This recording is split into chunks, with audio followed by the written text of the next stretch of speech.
I visited on a rainy day, and walking the campus, I knew that was where I wanted to go. So even on a rainy day, I knew this was the place for me. I had never really understood aquaculture before I came here. I had heard of oyster farms and fish farms, but I had never really understood what it meant. Aquaculture helps with overfishing by relieving stress on fisheries. It can help restore ecosystems when used correctly, and it also can help feed a rapidly increasing human population. Eros is a family-owned oyster company in Georgetown. I'm just a farm assistant. I do whatever I'm asked.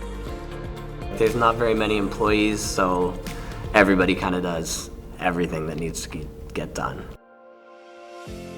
I've learned a lot since I began my internship, and I think that it has inspired me to want to own my own farm someday.